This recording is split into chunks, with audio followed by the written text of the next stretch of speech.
Halo Malaysia, halo. Ancaman Malaysia di Asia ialah daripada negara kolonial Indonesia Pulau Jawa. Pulau Jawa adalah satu negara komunis yang diwujudkan oleh China dan Rusia. Indonesia adalah negara boneka Inggeris ataupun boneka Belanda. Mereka inilah bangsa yang juga mencuri semua budaya. Kalau kita lihat sejarah Jepun, mereka mencuri dan memakai senjata Jepun untuk melawan Belanda. Di zaman Belanda juga orang Jawa mencuri senjata Belanda dan berlawan dengan Jepun. Inilah satu bangsa yang mencuri. Bangsa Indonesia juga mencuri bendera Belanda. Betapa mudahnya mereka hidup dengan mencuri. Lihat mereka mengoyakkan bendera Belanda dan menjadikan merah putih. Itulah bangsa Indonesia. Bangsa yang pro Jepun, anti Barat dan bersifat komunis. Di Indonesia kita boleh lihat perang-perang yang berlaku melibatkan pengkhianatan. Jawa telah mencuri Sumatera 1945. Sumatera ialah wilayah autonomi Belanda. Jawa juga telah mencuri Borneo di masa revolusi nasionalis. Mereka juga mencuri Papua dan Natuna. Mereka adalah satu bangsa yang jahat. Mereka juga telah mencuri Timor Leste pada tahun 1971. Tapi malangnya, ajak mereka mencuri Melaya, mereka tewas dan Soekarno bubar. Indonesia adalah satu bangsa ataupun negara bangsa yang kuat mencuri. Jadi pada tahun 1945 hingga 2023 mencuri adalah kekuatan Jawa. Daripada 350 juta majoriti orang Indonesia, 140 adalah orang Jawa. 140 juta bukan satu populasi yang mudah untuk dilawan oleh bangsa lain. Ada yang Malaysia nak gabung dengan Indonesia, ditolak Malaysia. Selepas berjaya orang Jawa menghapuskan sultan-sultan Melayu di Sumatera dan Kalimantan, istilah rumpun adalah ciptaan komunis Jawa. Indonesia telah memperkuat militer selepas kematian Suharto. Pulau Jawa diramal tenggelam tahun 2059. Indonesia juga bercita-cita mahu mengambil alih Borneo, keseluruhan Borneo, kerana pemindahan 146 juta orang Jawa akan berlaku ke Borneo. Borneo pasti tenggelam, dihancur. Kalau kita lihat Pulau Jawa dihancurkan oleh orang Jawa sendiri. Mereka menenggelamkan pulau itu kerana mereka mahu mencari emas. Mengorek Pulau Mongang menyebabkan Pulau Jawa akan tenggelam. Perang pasti berlaku di antara Malaysia dengan Indonesia. Indonesia mahukan sumber alam di Asia Tenggara kerana orang Jawa terlampau ramai. Mereka mengamalkan hukum kahwin bebas ataupun seks bebas kahwin campur.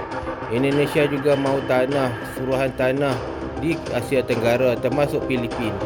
Indonesia pasti menyerang negara jiran seperti Malaysia, Singapura dan juga pada masa akan datang negara Thailand.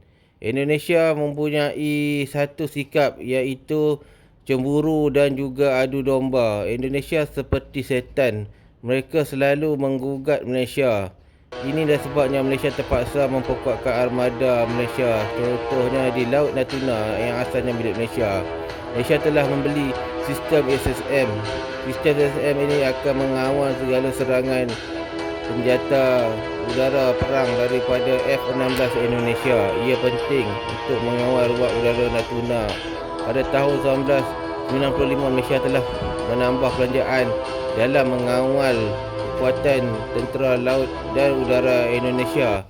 Ini adalah contoh pencerobohan Indonesia. Kita perlu mengawal Natuna kerana ia milik Malaysia. Ia telah dicuri oleh Indonesia pada tahun 1950-an.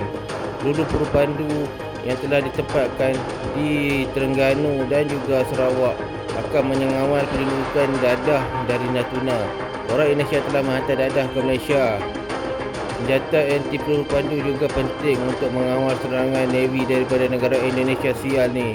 Indonesia juga tidak mampu berperang waktu malam. Hanya kapal perang F-16 saja yang mampu menyerang Malaysia, milik Indonesia. Serangan malam VSN Dawn akan dikalahkan oleh pasukan yang bertempat di Terengganu dan juga di Natuna. Penyelundup Indonesia banyak menunjuk dadah. Mereka menunjuk dadah untuk musnahkan negara Malaysia. Menghalang F-16 Indonesia, kita perlu KSM yang boleh menjangkau jarak 500 km. Ia lebih baik untuk menghalang Indonesia daripada menceroboh Malaysia seperti tahun 1945. F-16 Indonesia di Kalimantan adalah senjata tercanggih Indonesia berbanding Sukhoi. Sukhoi sangat mudah dikesan kerana saiznya yang besar dan bising. F-16 Indonesia adalah ancaman kepada armada F-18 Malaysia di Butterworth. F-16 Indonesia juga telah ditempatkan di Natuna sekian lama untuk mengawal penyeludupan. Dogfight di antara Malaysia dengan F-16 mungkin tidak berlaku kerana kita akan menggunakan ESM. Indonesia ni dia memang agresif, dia tak buli. Disebabkan Pulau Jawa akan tenggelam pada tahun 2050, Indonesia akan menggunakan senjata buatan USA kerana USA juga telah menjual banyak misil kepada Indonesia selepas kata Endago pada tahun 1995. AMS Advantage Indonesia juga boleh melumpuhkan armada Malaysia di pantai timur. Untuk melumpuhkan armada F-16 Indonesia di pantai timur, Malaysia perlulah menggunakan aset yang baru supaya kita dapat mengawal TNI yang jahat ini. Majoriti pesawat TNI adalah F-16 Indonesia telah bergantung kepada F-16 Amerika kerana senjata-senjata lain mereka tidak cukup package. Di NDDM juga biasa jumpa F-16 di Selat Melaka dan juga di Laut Cina Selatan.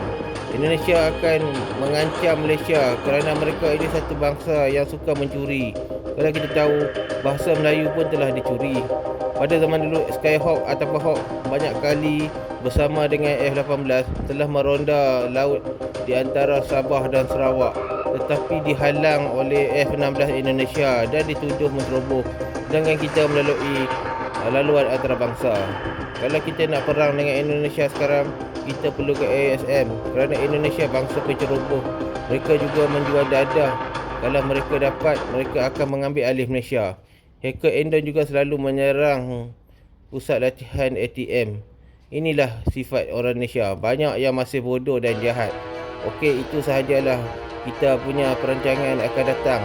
Memiliki ASM dan menyerang negara yang paling bodoh, iaitu negara Indonesia. Bangsa yang kuat mencuri, bangsa yang ganas dan juga bangsa yang aneh.